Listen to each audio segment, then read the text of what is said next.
Joy here with Progressives. Tonight I am joined by a candidate which I actually had suggested to me by numerous viewers, Mr. Anthony Clark. He is running in Chicago. Well, I shouldn't say Chicago, but Illinois 7th District, which is by Chicago, isn't it?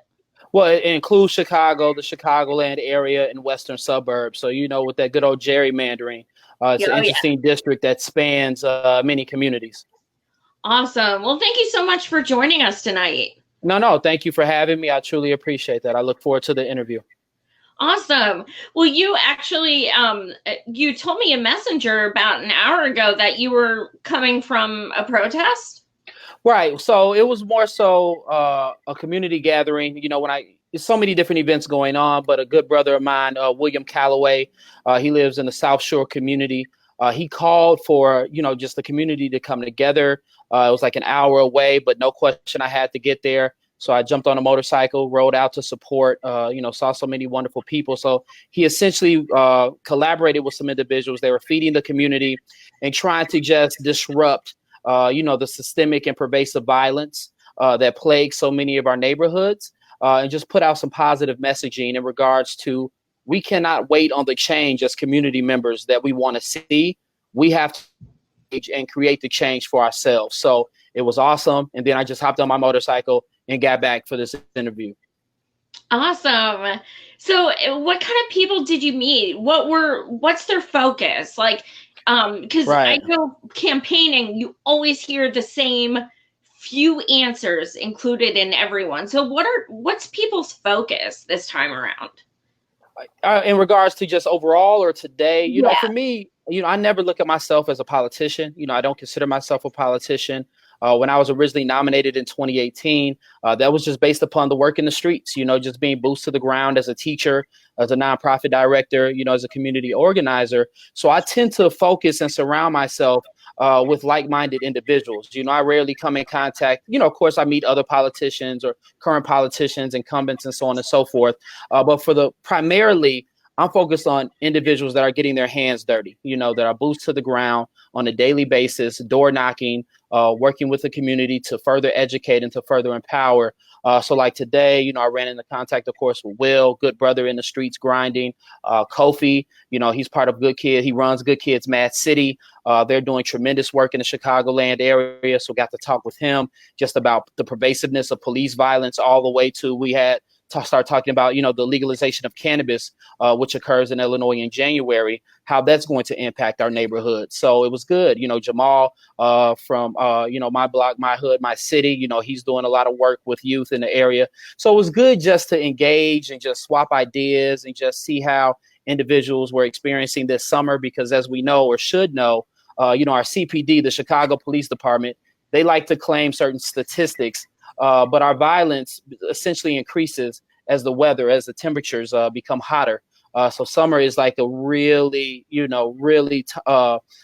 interesting time that we have to really focus in and try to make sure that we're giving our youth and our families a positive opportunity, because we truly believe nothing stops a bullet like opportunity. Absolutely. And why do you think that is, that crime increases in the summer? Well, I mean, Chicago, we experience all the seasons. So our winter times can be brutal in a sense. So it's just inevitable when it's extremely cold, more individuals are in the house. So you still don't have opportunity. We still lack a lot of infrastructure investment, a lot of investment in many of our communities, particularly within the 7th Congressional District. But because of the cold temperatures, individuals are oftentimes, in their homes, huddled up, trying to remain warm. That's a trying time as well, because we have to, do community outreach to make sure, particularly our senior residents and our low income residents, have access to heat and a heat that does not, present any type of dangers to where, their homes may burn down and so on and so forth, because that does unfortunately happen in our communities as well. But for the most part, people are in the house. So of course, as temperatures warm up, you have individuals that still lack access to opportunity, but now they're outside. Now they're engaging. And, sadly, sometimes that engagement is not always going to be positive when you're dealing with a lot of just frustration, lack of job opportunity, and individuals trying to eat and make it. Absolutely.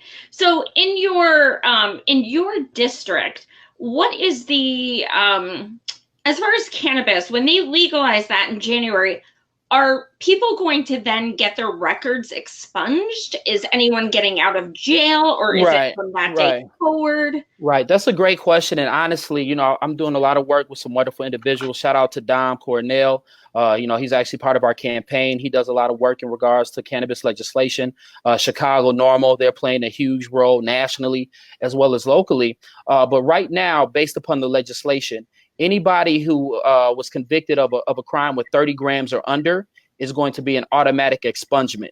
But for me personally and others, that's an issue. I truly feel like everyone, free them all. All power to the people, free them all. It should matter what grams they were in possession of or tried to distribute, because as we know, the system is broken and the system systemically targets Black, brown, and individuals in poor communities. So, for example, if I'm over 30 grams and I'm seeking expungement, that still requires me to conduct my own research, to contact a lawyer, which takes time and money that I possibly don't have because, again, I've been oppressed by this criminal justice system. So it's not like I have a job making a livable wage, taking care of my family. So I think we're going to continue to fight. I think we're going to continue to push that issue because we need to get to a point where if it's about reparations and racial justice, everyone needs to be automatically expunged. We should not put the onus and the responsibility on individuals that have been systemically oppressed. 100%. Do you find that are these people who are getting arrested, are they for-profit prisons? No question. And I think what's interesting to think about is oftentimes when we think about for-profit, we think about the private prison industry. But we need to also think about our state penal institutions, federal penal institutions. It's all for profit in my mind, because again, a prisoner, just similar to many of my students, the school to prison pipeline, they have dollar signs over their head. So whether it's a private prison or a public prison, it's still about profit at the end of the day. I have a brother who I love dearly. He's older than me, about 20 years older than me. He's been incarcerated many years of his life. So I've been able to see directly firsthand how our prison institutions do not focus on rehabilitation. It's essentially about recidivism rates. They want to continue to send individuals back to prison, and it's ridiculous. So one of the things we're also working on in the Chicagoland area, of course, is eliminating the cash bail system because that disproportionately targets and impacts Black and brown individuals. We have to also look at plea deals because I think we know if everyone that's incarcerated actually goes to trial, our criminal justice industry would collapse. It's in no way possible they will be able to contend with those numbers. So it behooves public defenders, it behooves our criminal justice system to have people plea out. And oftentimes we have individuals that are innocent, individuals that did not commit crimes, that have families that need to get back home, that are concerned because there's not food and money in home, that they just plea out. So it's just a pervasive issue. So many of the individuals that are being arrested and incarcerated, it's unfortunate. And I feel like we definitely have to address that situation. I literally just talked to two of my former students today, came to my house to visit, to work on resume building and cover letter building. And one of them was talking about how they literally were pulled over by the police, and the police tried to set them up to say that they were in possession of marijuana, of cannabis. And then he was arrested, and now he has to go to court within 2 weeks. So, I'm reaching out now, trying to provide him support as well. It's a big business, whether private or public. It's a huge business. Now, I actually saw on your page that you've dealt with shit like that before, too. You've dealt with cops who are, basically complete racists. Right. Do you want to share anything about that? Yeah, definitely. I think, again, I'm a teacher by trade. I spent 6 years active duty in the military. So I saw the military industrial complex firsthand.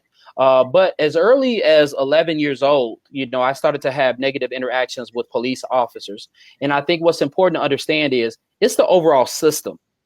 Policing in general, if you understand the history of policing, it developed essentially to maintain slavery, to keep slaves in check because slaves were property.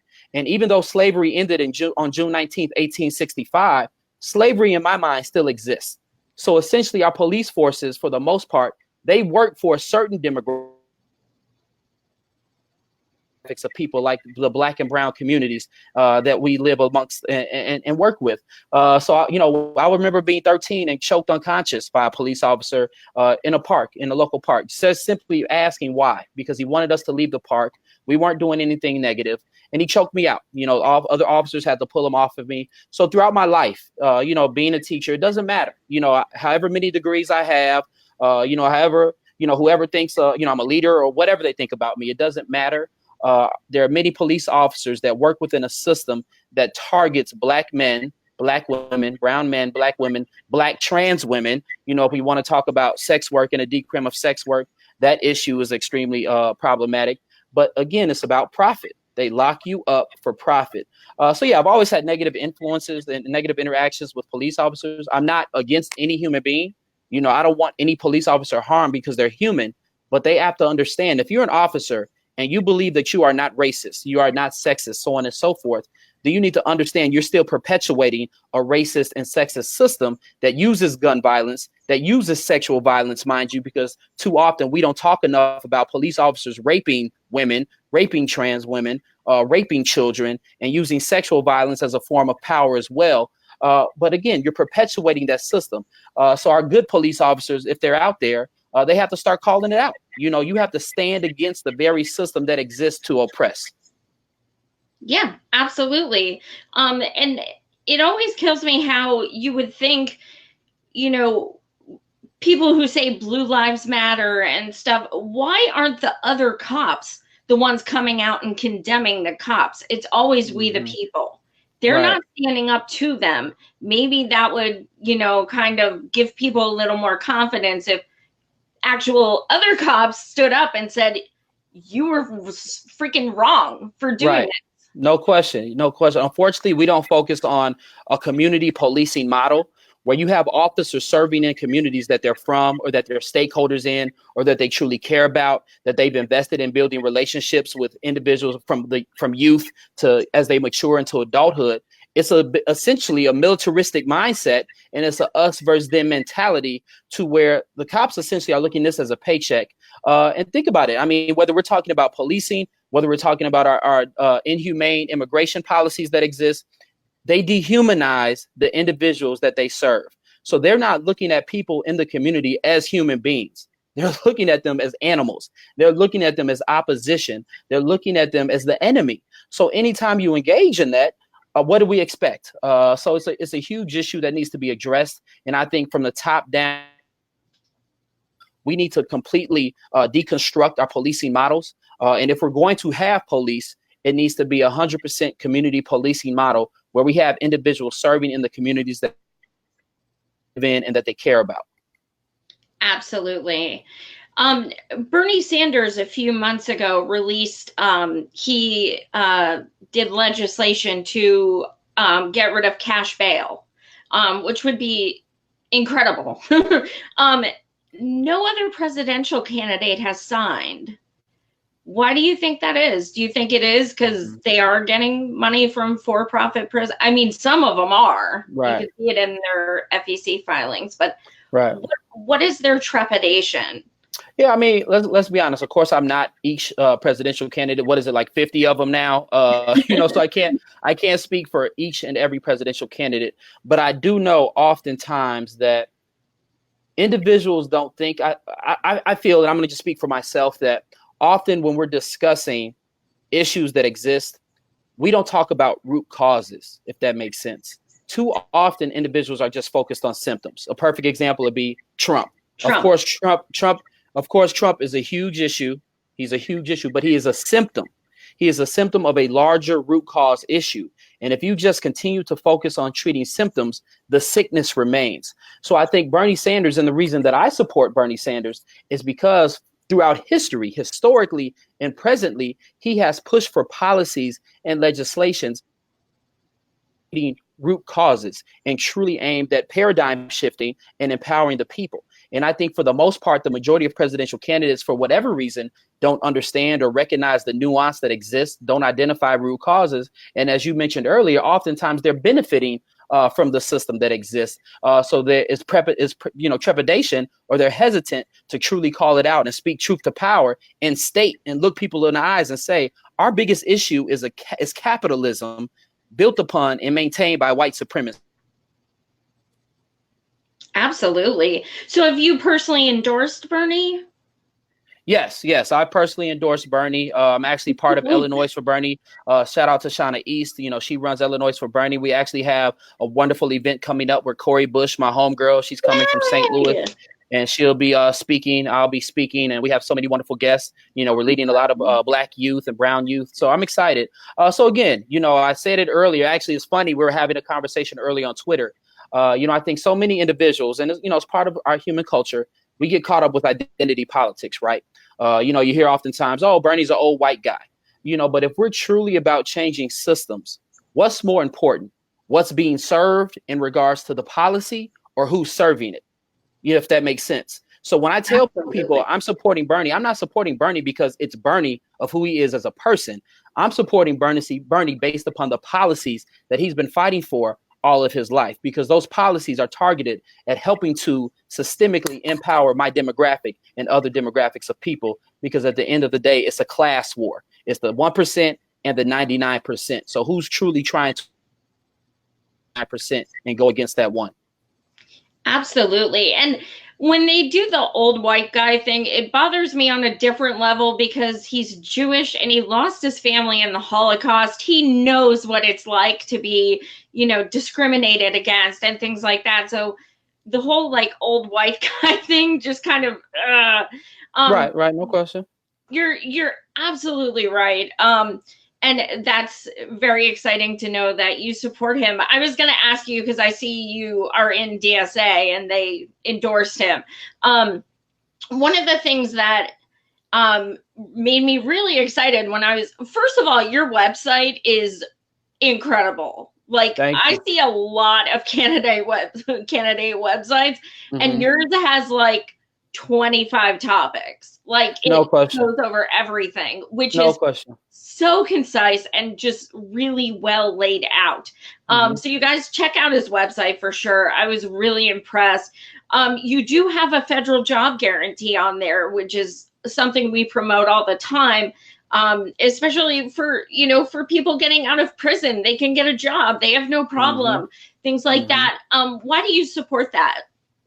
Because again, I mentioned earlier, and I'm not going to go too deep into it, but capitalism is a huge issue for me. It really is. And in the capitalistic society, you have a top and a bottom, correct? I think we all understand that. And I think one way, a free market where we have a free market, but so many individuals aren't free, how it thrives is unemployment, keeping individuals down, trying to attack unions. If everyone had a job, imagine the power of unionizing. Imagine the power of workers' rights. You would have to have, you see what I'm saying? You would have to have a push up in progress in regards to workers' rights, because no one's unemployed. So it's not like you could threaten somebody to be fired. It's not like you could threaten somebody with you're going to lose your job if you speak up, if you whistleblow, if you attempt to unionize, and if you fight back. So for me, a federal job guarantee is a civil rights issue.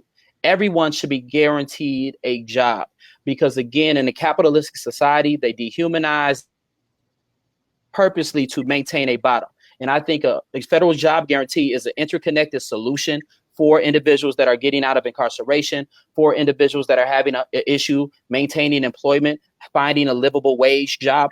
So it's no question to me that we need a federal job guarantee. Our government has to get directly involved and guarantee jobs, because at the state level, I think once we leave it up to the states, we're seeing the pervasiveness of the oppression that exists. Homelessness is a huge issue. Joblessness is a huge issue.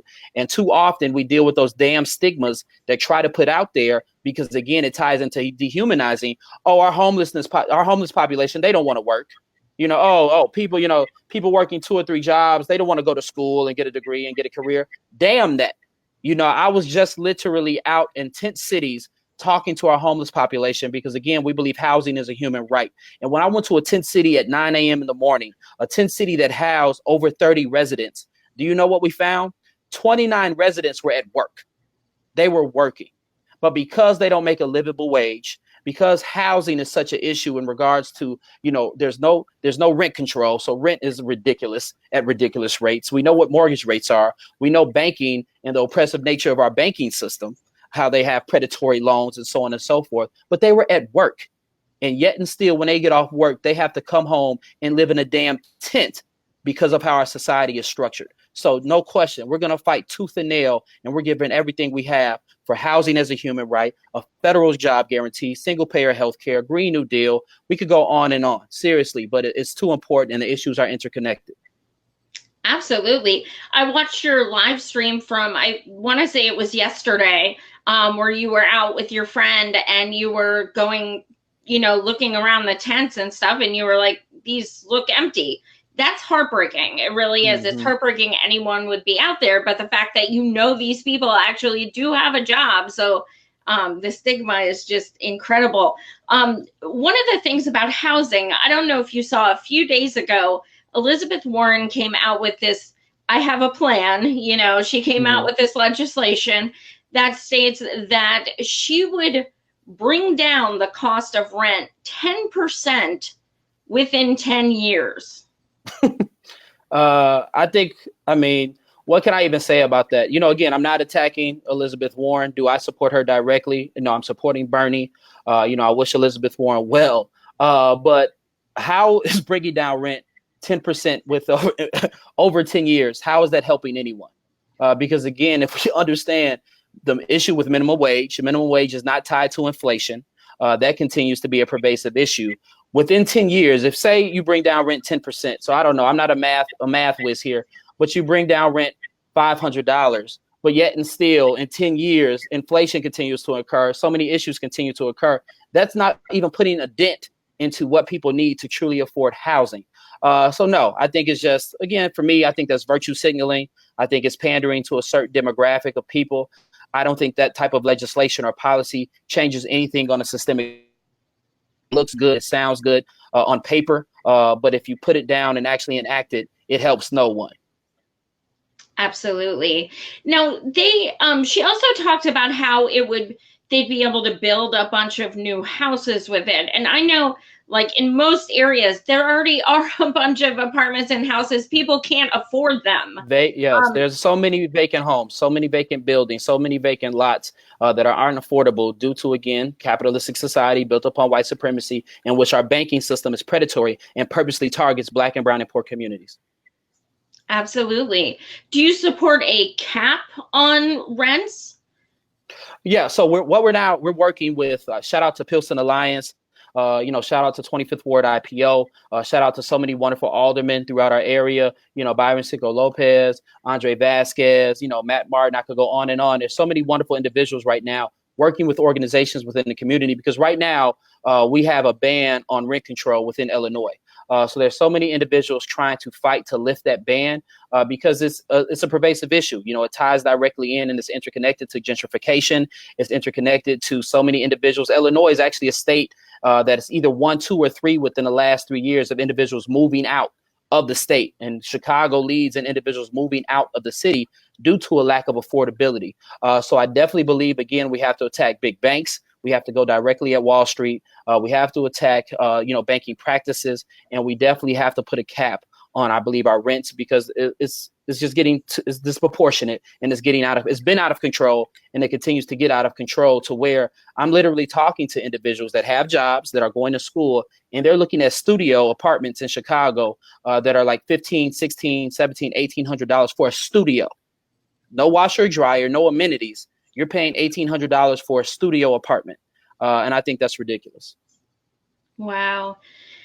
It really is. And I'm looking at some of the comments. First of all, somebody wants to clone you. I don't know if that's possible, if you're open to that. I've seen a lot of movies that, with cloning, some good, some bad. I think the last one I saw was with Keanu Reeves. I think he cloned his family that died in a car accident. I'm sorry, I'm going on a tangent. I don't think that. But trust me, I wish there were more of all of us that are truly in this fight, pushing for progress. Someone also brought up credit scores. it was either yesterday or the day before, Kamala Harris proposed. You're nodding? Did you see it? The credit score updates. I saw it. Yeah, Yeah, tying in cell phones and yeah. I mean, yeah, again, I think that's someone that's at such high of a level they don't necessarily understand on the ground how people are really struggling.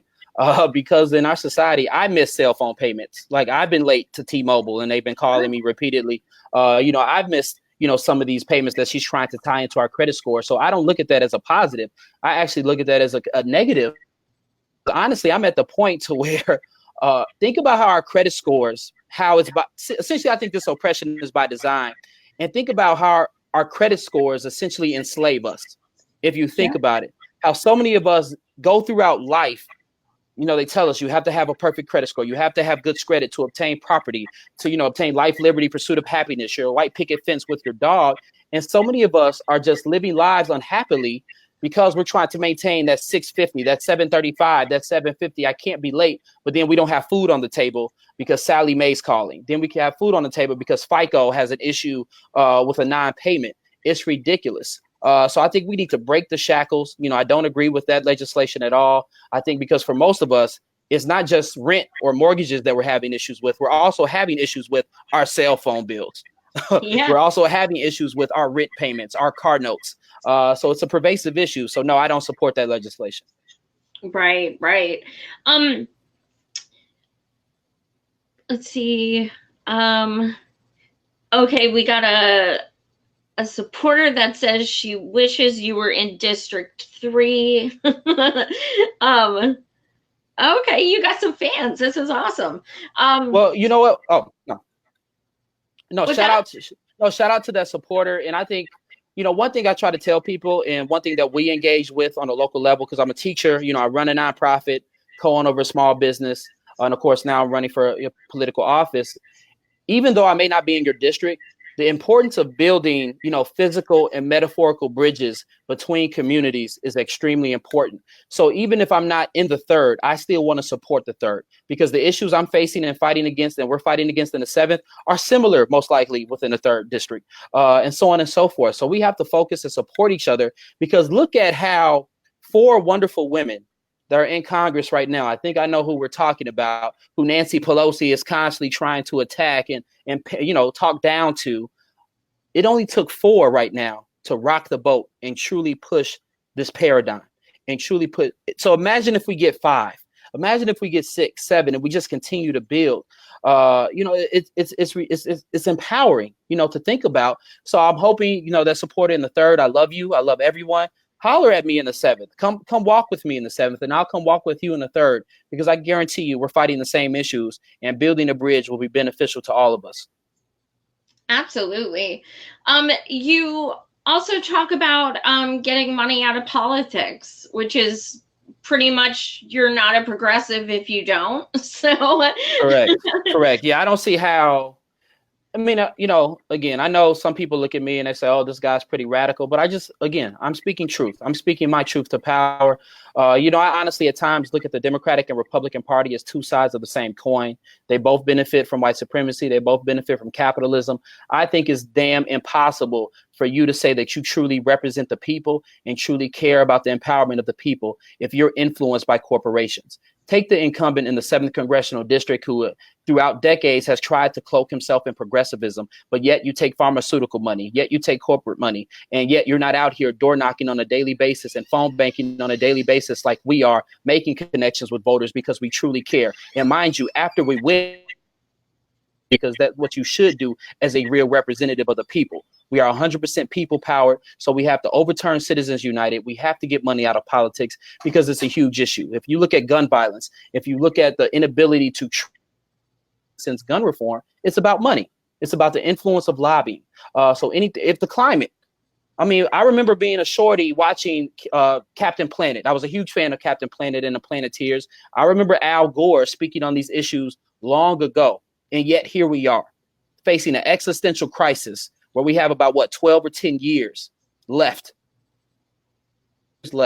Why haven't we truly pushed for addressing climate change and everybody getting behind the Green New Deal? Again, because of lobbying and money. So no question, we have to get money out of politics.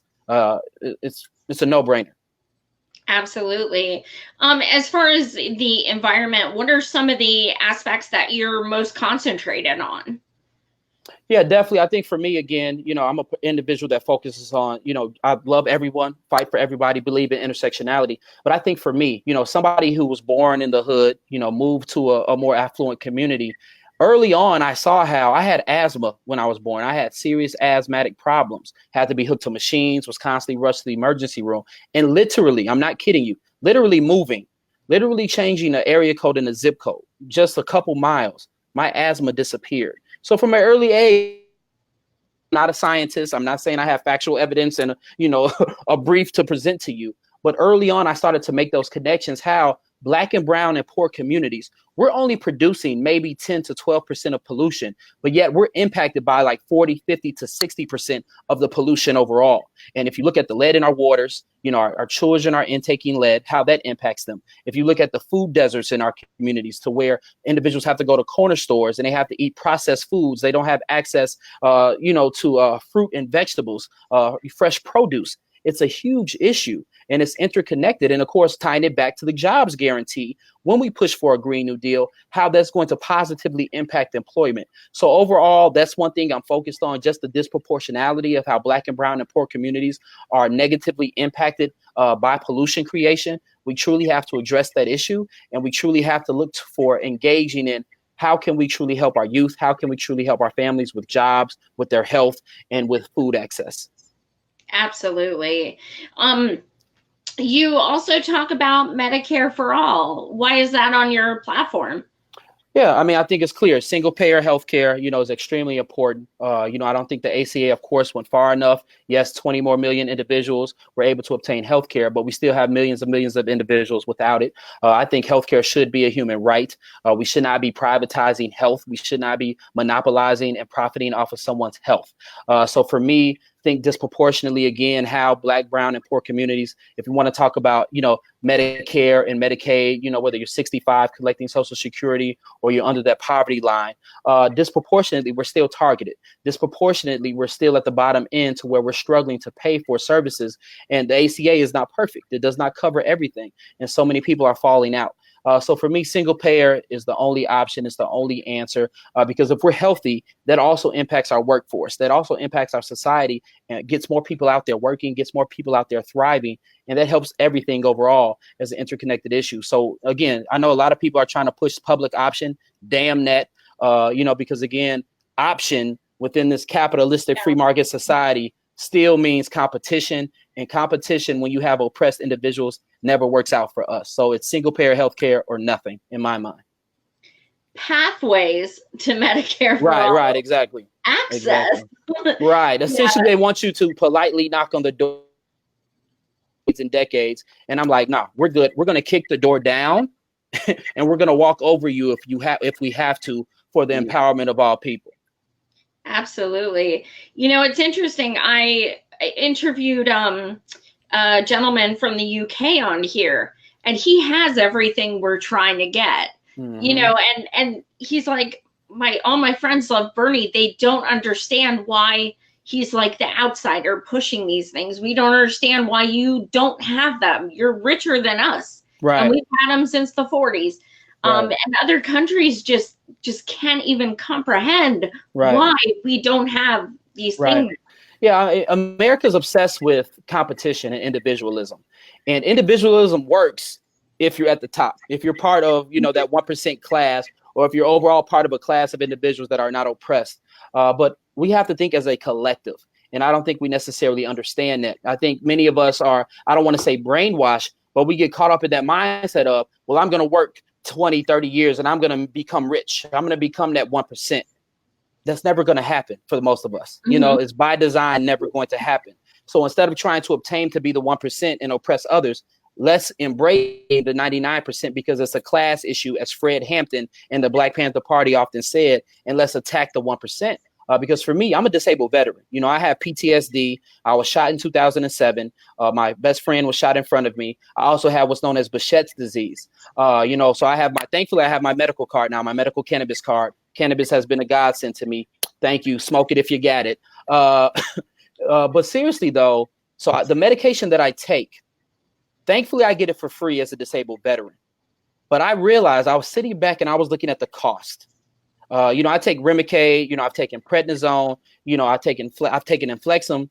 My injections that I take every 2 weeks, if it was not free for me, it would cost $900 every 2 weeks. $900. And there's people dealing with it way worse than I am and being impacted with conditions and diseases way worse than I have. So think about that.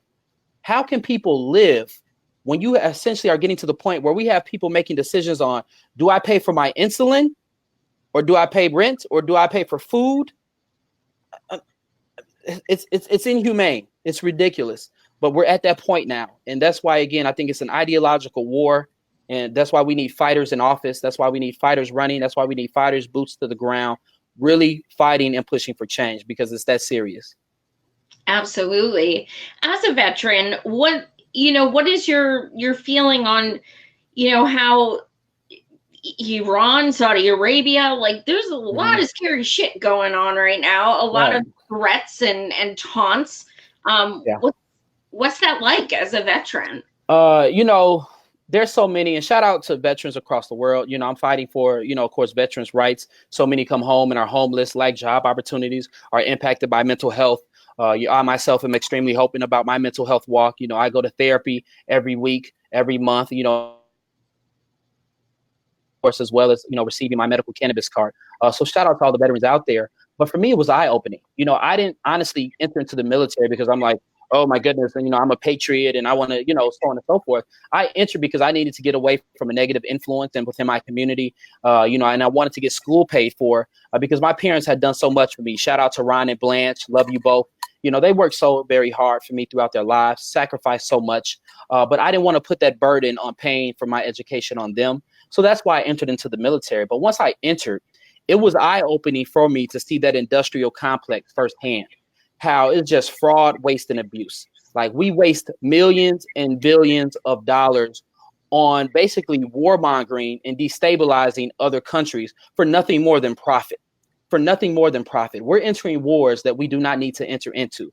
So I'm 100% for ending all wars, bringing our troops home, pushing for diplomacy, and scaling back the money that we spend on our military. I mean, it's ridiculous. We could cut it by a third. We could cut it so much and use that money for our infrastructure, for our educational systems, so on and so forth. So it's a huge issue just to see how, and again, this may be controversial, but I'm going to share it. I'll never forget being on a plane and we were flying back stateside, and we had individuals that were, considered enemies, that were like bagged, that were chained, that had bags over their heads. And some of these individuals were, no older than maybe 16, 17 years of age.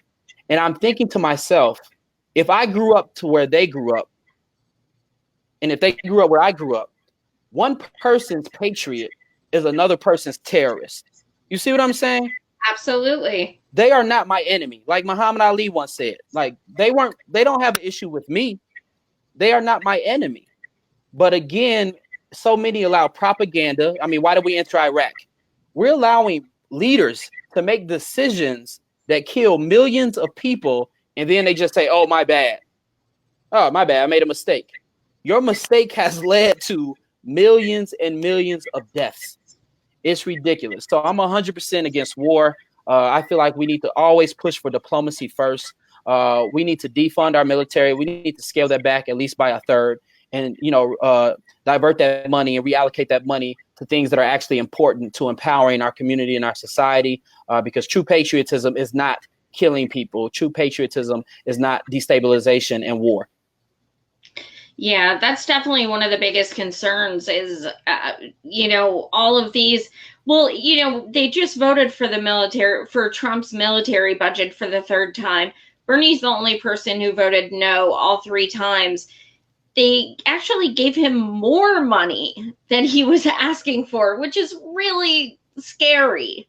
Yeah, no, and no question. I think, God bless you. I think I'm just gonna say it. I think we have a lot of cowards in office. Like I really do. I think we have a lot of individuals that are saying that. One of my favorite sayings out there that my dad always say to me: if we don't stand for something, we fall for anything.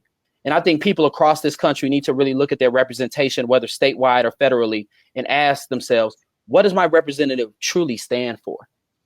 What does my representative truly stand for? Because I think we have a lot of cowards that are representing us, and they're afraid to be bold. They're afraid to step out and put people before party because they're just focused on individual power.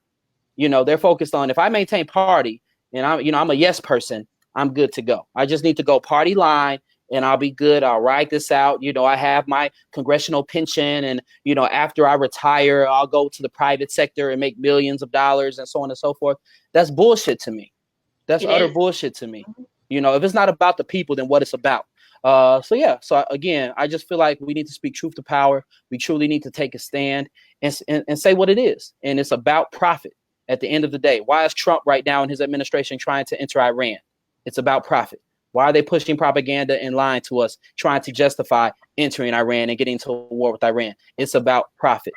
So we need to wake up and understand. And I guarantee you, no matter what side you're on, there's nobody. I don't even think there's a Republican or an alt-right person out there that'll be truly their son or daughters or they's life for some bullshit. Maybe I'm wrong, because there's some people that are they're Trump fans no matter what. This man has raped women and sexually assaulted women, and he's in office right now. It harks back to Thomas Jefferson, who raped, one of his slaves, had children with her, and he's on $1. He's on a $2 bill. It's ridiculous, but I'm going on a tangent. I'm getting upset now because it's that serious to me. But again, when is enough enough? When is enough enough? Absolutely. And this is I really digress with this next question, but one of the things that really stood out to me on your page was that you have a section about animals. And the only other person I've ever seen do that is Bernie. Mm-hmm. So why do you feel it was important to put that on your platform? It's just natural to me. Since a youth, I've just always loved nature. I've always been in tune with native culture and just how they respected nature in a sense, and how it was just tied in to everything, and you respect nature. Again, Captain Planet was my favorite show growing up. But I've had animals all my life. My first animals, I'll never forget, I had 2 turtles. You can judge me now for their names, but I was 9 when I named them. They were Arnold Schwarzenegger and Michael Jackson. Those are my 2 turtles. And from that, I've had praying mantises. I've had squirrels. Now I have 2 dogs. Utah's a half husky, half pit bull, and also Ryan, who's a miniature collie. But for me, animals are innocent. Animals are innocent. And at the end of the day, how we treat the most innocent creatures on our planet, I think truly dictates how we treat anything and everything. So our animals can't necessarily defend themselves. They can't speak up for themselves. They're at the mercy of human beings. And again, I think it plays a role. Look how savagely we treat wildlife. Look how savagely we treat many of our creatures. And then you cannot look at that and then not tell me it's not interconnected to the inhumane treatment of so many humans. Whether it's, going back to slavery, whether it's going back to the women's suffrage movement, whether it's now currently with these concentration camps and detention centers that our migrant and immigrant children are in. So for me, it's extremely important to fight for animal rights because it's connected to fighting for human rights, because we're all a part of, and we all make nature go. Absolutely. And then the other thing I definitely wanted to discuss with you, that you're only the second candidate I've ever seen with this on your platform. You do talk about decrim sex work, which is just 100% awesome that you have that on your platform. It doesn't get talked about. So can you just kind of explain to the viewers what that means to you and why you support it? Right. Definitely. First and foremost, sex work is the oldest industry in our country, in our world. Sex work is indeed work. We're 100% behind it and fighting for it. And for me, what I tell people is I think it's impossible to be for women's rights, for trans rights, for overall LGBTQIA plus rights, for workers' rights, if you're not for sex workers' rights. Because if, again, we understand this capitalistic society, we understand how it's maintained, then we also understand the oppressive nature of regulated industries. We don't make the connections and think about root causes of why sometimes someone will enter into sex work, whether it's because of oppression and hate that they're experiencing at their regulated job, or at home, they're getting kicked out, they're homeless, or they have a disability, where because of that disability, they cannot work a normal 9 to 5 job or so on and so forth, second shift or third shift. So they still need to empower themselves. And I think because of the stigmas that are attached to sex work, individuals don't want that there are millions of people that willingly and want to enter into sex work because it's empowering. And also the interconnected issues that exist from homophobia to transphobia to sexism and misogyny, to a lack of a livable wage, to lack of affordable housing, to homelessness that exists that also pushes people into the sex work industry. And we know we have FOSTA and SESTA, and I'm the first person, not the first person, but I'll continue to yell it and say it. It does not positively impact sex trafficking. It actually makes it worse because you're pushing individuals further underground. They're afraid to come out and report. So who does that help? That helps the sex traffickers. So no question, we have to decriminalize. We have to respect our sex workers. Sex work is work. So I'm going to give everything I have, like I do for everything else, to push for decriminalization and to educate our communities on the importance of fighting for decrim of sex work. Absolutely. Right on. If you definitely have to read the comments after our show because you are getting so many props. My audience loves you. So little dance, little prop dance. Thank you. There. I'll pass it. Okay. I see you. So what is something you want to leave my audience with? What's something you want them to take away to hopefully tell some people in Illinois about you? Yeah, I mean, for me, of course, visit the website, voteanthonyclark.com. Because, I speak truth to power. I'm not going to be a popular candidate, that's always going to be on the news or that's going to get a whole bunch of funding, even from individuals. So we need to build that name recognition. Spread the word. Tell your friends, tell your family. If you have $1, 50 cents, donate it because it all helps. It all goes to building our momentum and allowing us to continue to fight against the establishment. But the main thing that I want to tell people, it's an analogy I use when I'm out in the communities trying to build the importance of an intersectional movement, because at the end of the day, it's about class. They use racism. And when I say they, the opposition, they use racism. They use sexism. They use Islamophobia, homophobia, anti-Semitism, classism, ableism, etc., on and on to keep us divided because we're that 99%. But if we recognize it's about class, we understand the importance of coming together. So the analogy I use is, and I'll be quick, if you look out your window and you see your neighbor in their time of need and you don't open that door to help them, because you say, hey, I'm not being directly impacted. It's inevitable. It may not be tomorrow. It may not be the next week. It may not be the next year. But eventually, that form or a form of oppression and hate is going to be at your doorstep. And because you didn't step out and help your neighbor in their time, there's going to be no one left to help you. So don't wait till an issue is directly impacting you for it to impact you. As human beings, we have to recognize class is the issue. And as the 99%, we have to come together, unify, and fight against the establishment for real systemic change. So I love everybody, and just know I'm giving my entire life for this fight. This is personal. This is not politics. And I thank you for having me on. All power to the people. Power to the people. Thank you so much for joining us. Do you want to give your website and your Twitter? Definitely. Please feel free to join me on our website. Check us out, voteanthonyclark.com. Spread the word. Of course, I'm on Twitter. Twitter name is Anthony B. Clark 20. We're on Instagram as well, Anthony B. Clark. So just join us. Join this movement. It's bigger than me. Elections come and go, but movements remain. So it's about educating. It's about unifying. It's about coming together. So let's do this. Seriously. So let's get to it. Absolutely. Thank you guys so much for watching. You guys are the best. Tomorrow night, I am going to be there's a nationwide event for the,